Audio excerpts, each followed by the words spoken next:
Welcome to Convos from the Couch by LifeStance Health, where leading mental health professionals help guide you on your journey to a healthier, more fulfilling life. Hello, everyone, and welcome to Convos from the Couch, Pop Culture Edition. In this new aspect of our podcast, once a month, we'll be covering how mental health is portrayed in pop culture.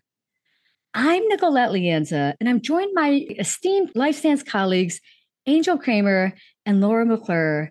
And every month we'll be picking a different movie, TV show, book, you name it, anything that falls under pop culture to discuss its portrayal of mental health. So hello, Angel and Laura. Hello. So excited about this inaugural episode for sure. And on this episode, we'll be talking about the FX show Reservation Dogs. So to give just a little brief synopsis about the show, Reservation Dogs is a comedy drama series that follows 4 Indigenous teenagers living in rural Oklahoma as they navigate the challenges of growing up and dreaming of a better life. Angel. The show is brought to us by Indigenous creators, an Indigenous cast, Indigenous writers. The people behind it are Sterling Harjo and Taika Waititi. Thank you. Thank you for adding the show's creators and that it's a show written by Indigenous people. That's so crucial. And we'll get into that more. We'll definitely be talking about that more. So before we talk about that more, let's introduce you two. Angel, most people who listen to the podcast know you. You are a veteran here, but just for the sake of this inaugural show, let's have you introduce yourself again. Absolutely. So my name is Angel Kramer. I'm in St. Louis, Missouri. This is the ancestral land of the Osage and many other people that we do not have a name for. I'm also Lakota and Blackfoot. Thank you. And Laura, tell us a little bit more about you. Yes, so I'm Laura McClure. I am a licensed clinical social worker, and I have been in the social work field for 17 years, and I predominantly work with trauma across the lifespan, particularly childhood trauma from across the lifespan.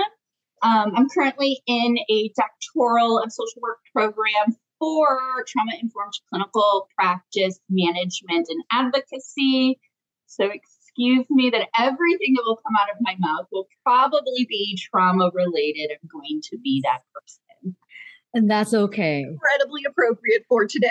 Yes, it is for sure. So why don't we start and let me throw out there, what did you guys think of the show? Angel. I love Reservation Dogs so much. I've watched it several times up to this point. So as soon as it was brought to the table that we were doing the podcast on pop culture and we agreed on Reservation Dogs, I was like, oh, I already know this. Mm-hmm. I got this. Mm-hmm. I thought it was very well done. I laughed. I cried. I was in it. And the spirit guide speaks to my soul. Love it. Love it.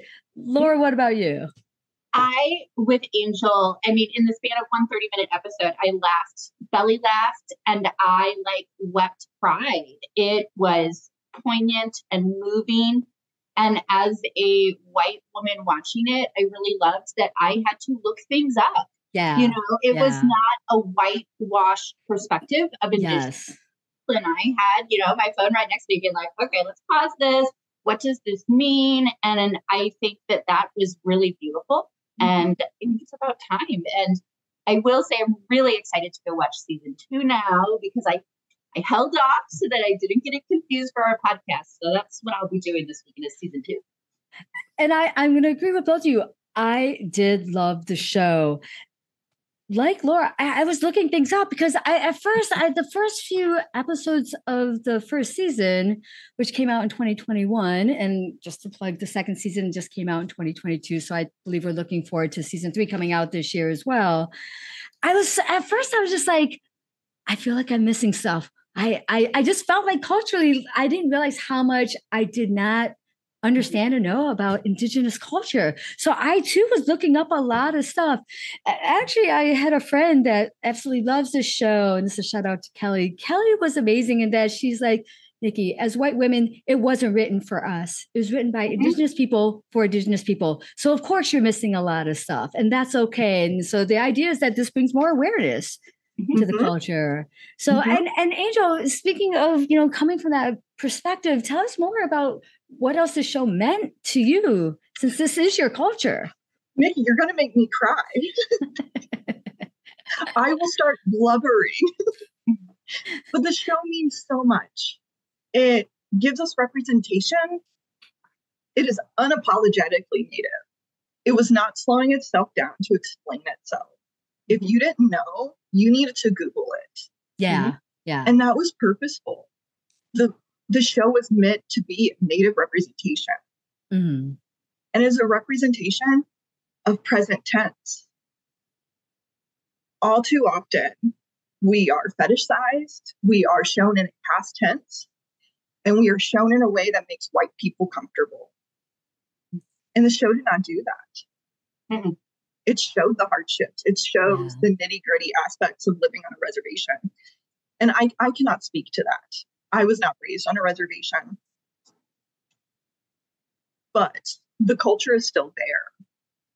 The generational trauma, which I'm sure we're going to talk about here in a little bit, all of that is there and it's represented in the present tense. Yeah. That's amazing. Yeah, I agree. And I have chills as you're talking about that, Angel, just saying, you just gave me chills as you're even saying that. As I was watching the first season, there's almost a sense of shame that I had not put forth more of an effort to understand Native culture. The fact that I had to Google so much and that I really didn't understand even the premises of it, I was like, I should be ashamed of myself that I don't know. So the show definitely served for me that kind of portal into wanting to know more and be more knowledgeable about it. I'm sure as for you as well, Laura. Yeah, absolutely. I think there's always these moments as a white person where you think of yourself as in that term of woke or wokeness. And then you have these reminders that wokeness isn't a place. It is it's a journey. Yes. Right? Yeah. You're on a journey of wokeness and you don't ever quite arrive. And so, there's that sense of it kind of brings up a little bit of that white shame and white guilt. And when you're able to push past that and keep moving and keep educating yourself, you open your world up to incredible culture that we weren't aware of before. I agree. 1000% with that, Laura. Yeah. And you kind of miss out, the humor within this and knowing that it is all from that Indigenous perspective. I'm like, I'm missing out on a whole world of humor and things that kind of are right up my alley. Yeah. It's such Native humor. White writers would have never written The Spirit Guide. The Unknown Warrior and William Knifeman would not have been written. It would have been that stereotypical Hollywood crying Native. Yeah. But instead we get William Knifeman, who is a little irreverent, kind of edgy, and just throws it in your face and is absolutely hilarious.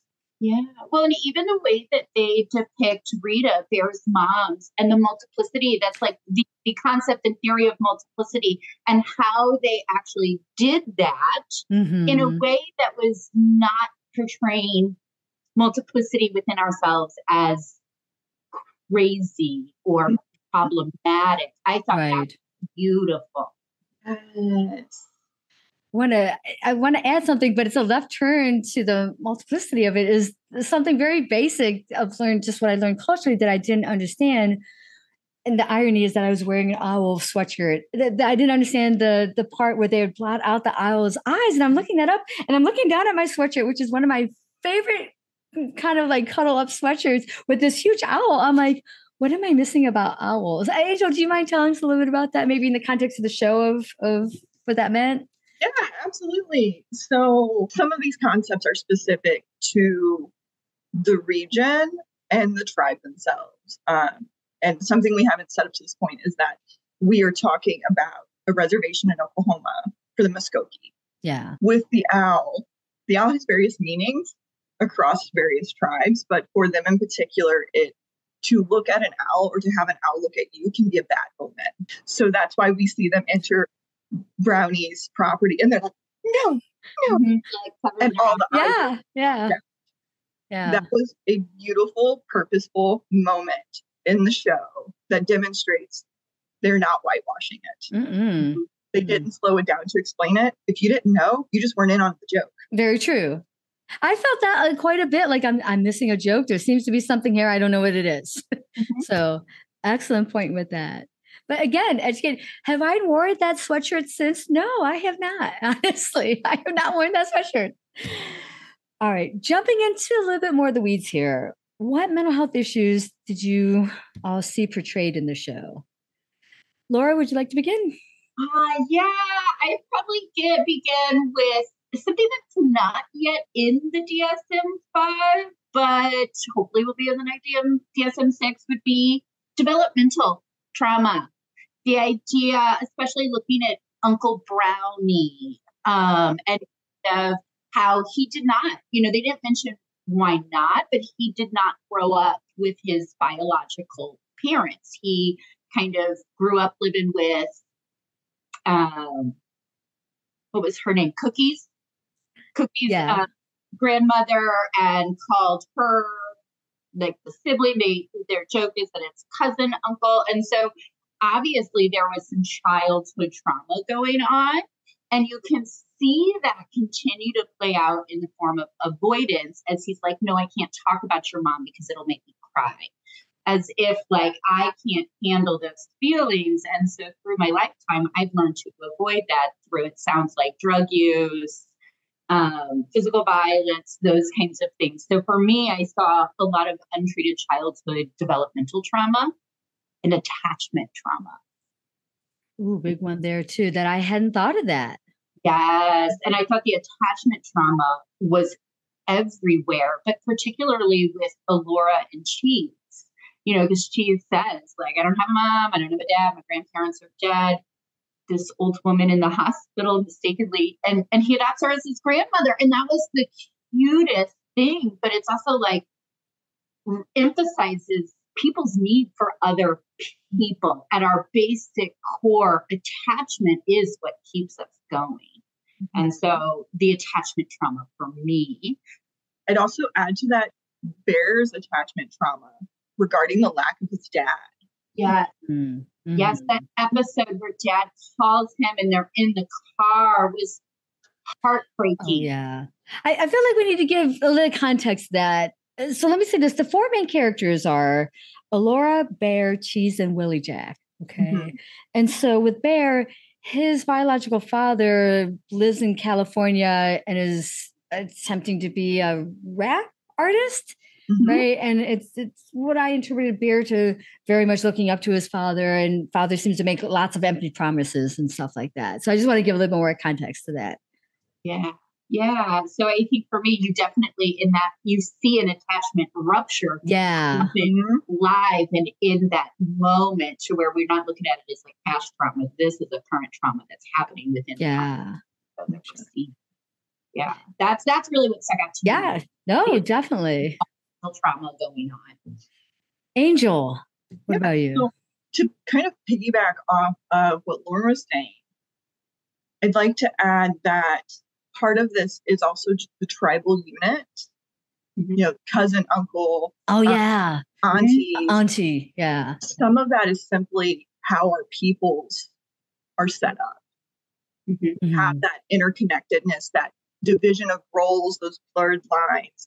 At one point in time, the spirit guide says something along the lines of cousin, uncle, child, grandson, all at once. Grandfather. Yeah. That's because the family lines are blurred. We all fulfill those roles for one another. That's not to detract from any trauma that does exist, but to give a little context for why at some point they call him cousin, uncle. Okay, because those lines can be blurred within the tribe. I love that aspect. I love that how they did. And I when I would hear cousin, uncle, I loved all that. Mm-hmm. And aside from that, just a little silliness that I had to look up. I kept hearing Willie Jack say Skoden. Yeah. Skoden. I'm like, what's a Skoden? And I realized after looking up, she was saying, let's go then. And students, let's do this. Yeah. I love that. Love that.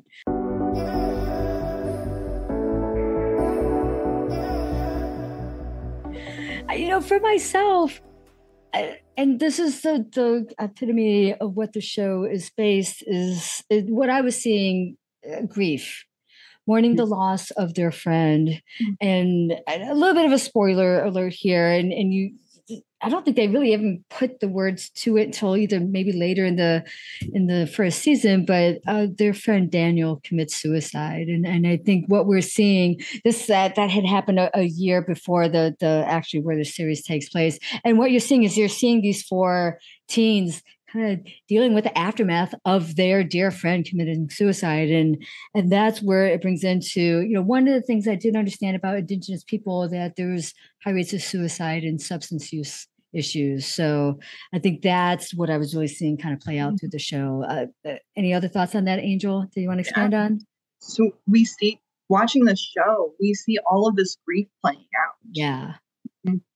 And for me, that was the biggest mental health aspect of the show, is grief. Grief and loss. How to deal with that? How do we cope when we don't have the language for it? How do we cope when we don't have the culture behind it? We have the historical trauma, the generational trauma, and now we have the present trauma.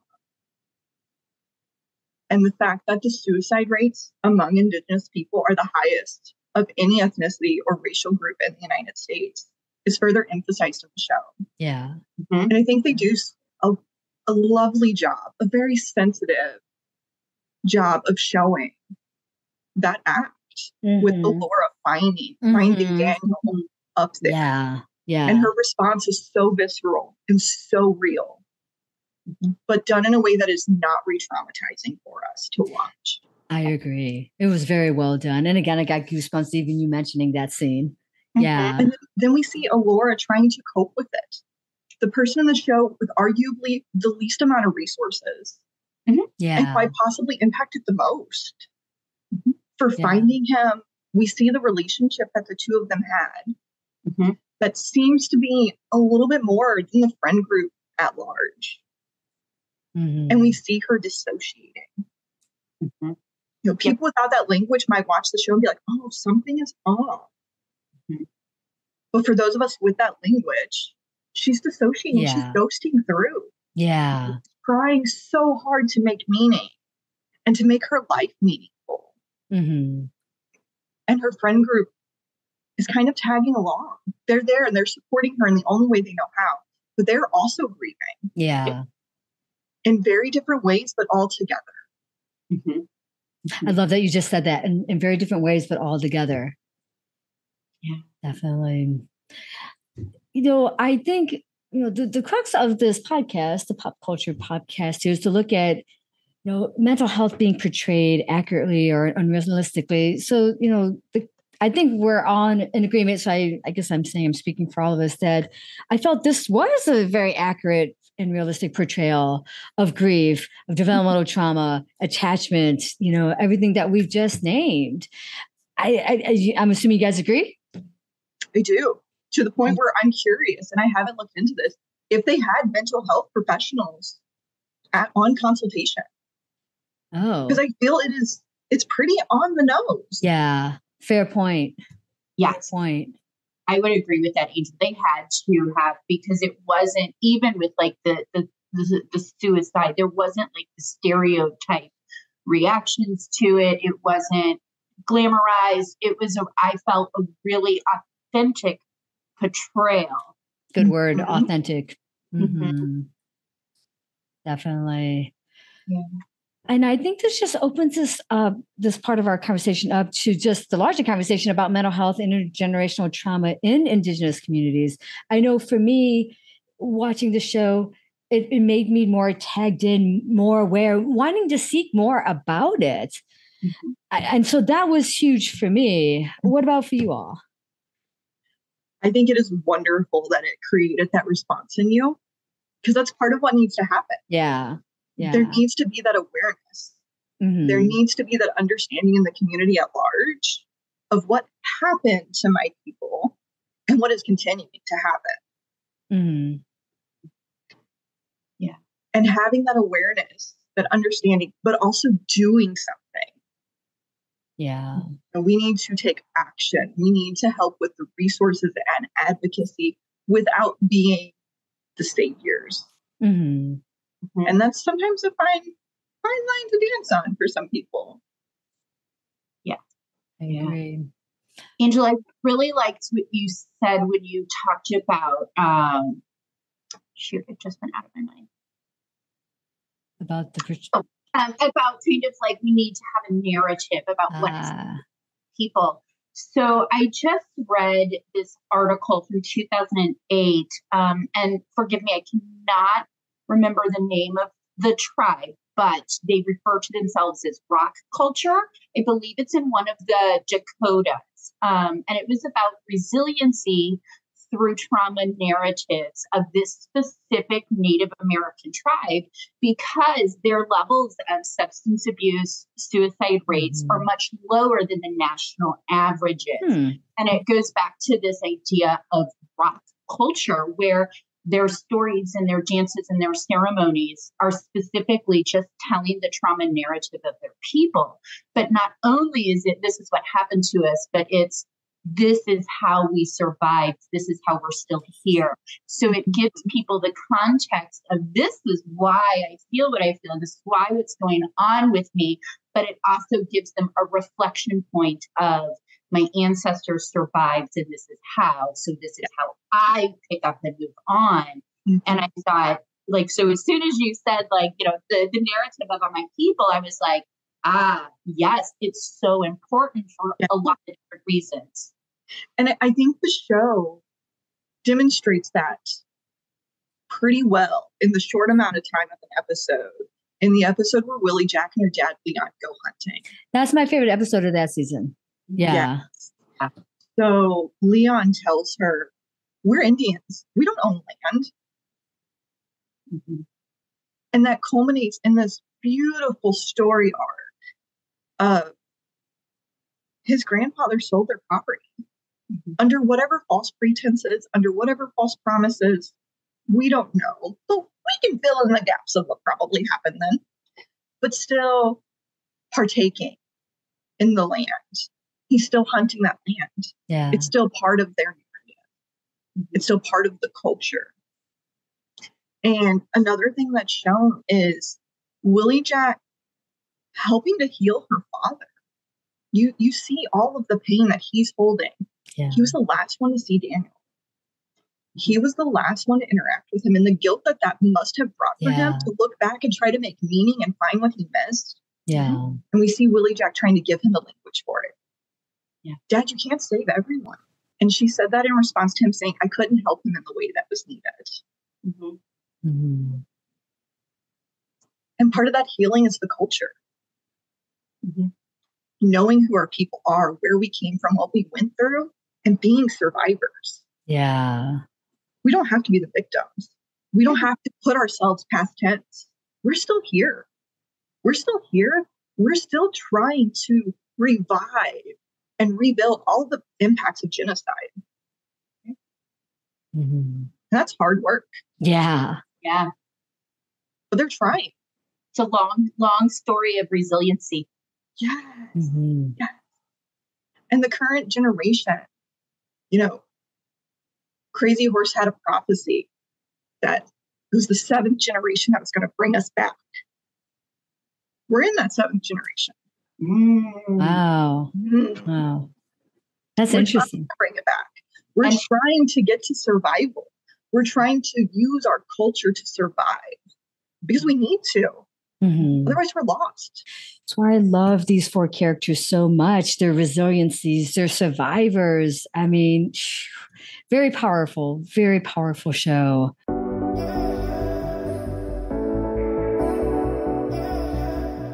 Any criticisms or concerns? I don't think I have any concerns. I think the representation is on point. I think how they showed it was as accurate as they could, while still making it entertaining. True. While not making it a feel sorry for my people. True. And we're storytellers.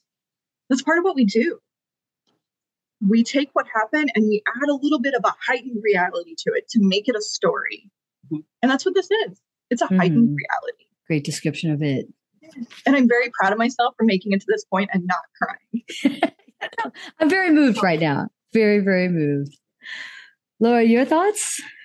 I think for me, the only thing I might say, and it's not a critique or something I didn't enjoy, and it's probably hopefully something that will be in season 2, but I would like to see, I think towards the end, we got to the point where somebody in the group says, you need a ceremony or you need to go to therapy. And I thought, okay, here we go. Let's talk about how do we in a real way address this. And so I'm hopeful that we kind of get to see a little bit more of, hey, we have all this grief, we have all this trauma. How do I be proactive in trying to address it? That would be the only thing that I wish I would have seen a little bit more of. But yeah, it's not a complaint. Because it's people a long time to get to the point of let's be proactive to treat that. So in another way, it's a pretty authentic view of how it plays out in real life. Mm-hmm. And we see a little bit of that ceremony when the 4 of them are in their suits and white shirts and they're saging themselves and they're saying their little prayers. That's part of their healing. That's part of that ceremony. Yeah. But then they are also right. We need an ongoing one. Yeah. We need a sweat. We need to connect with our ancestors. We need to sage. We need to sweet grass. And we need to go to therapy. Yeah. And you bring up a good point about that, Laura, about making the comment about therapy. Because when I thought about that myself, about the concerns or how it's portrayed, I didn't have anything. I'm like, it feels like this is very authentic. And part of it was like, I don't know what I don't know, but it feels pretty authentic to me. One of the things that I kind of figured is that going to therapy in the Indigenous community, I don't know if it's stigmatized, but it doesn't seem like that's like the first choice. It sounds like it's turning towards one another for that help and support. Am I correct in saying that, Angel? Yeah. So the resources aren't there. Oh, fair point. Okay, fair point. We even see in the show, they have the IHS. That's about it. Yeah. If they live on the res, that's about all they got. Okay. And if they have more than that, it is a doctor or provider who's coming in from off the res. And they might not get it. They might not understand how important the culture is and how important that spirituality is, how important the tribal aspect is. For mental health, there is so much impact of genocide and the generational trauma. We have depression, we have alcoholism, we have abuse, we have lack of resources, lower socioeconomic status. And that takes away some hope. And when you don't have hope, you don't seek help. Yeah. Oof. And being able to have those resources, that's going to change the narrative. That's going to help us to heal. And if we can have those resources and have a provider that can implement and understand how to implement the tribal spiritual aspect of it, that's going to be crucial. And that is crucial. Yes. To understand the impact of a ceremony. If you're going to see someone for trauma, having a trauma provider who understands the impact of that shaman, of that medicine man, medicine woman, the tribal elders, and can incorporate that can push healing so well.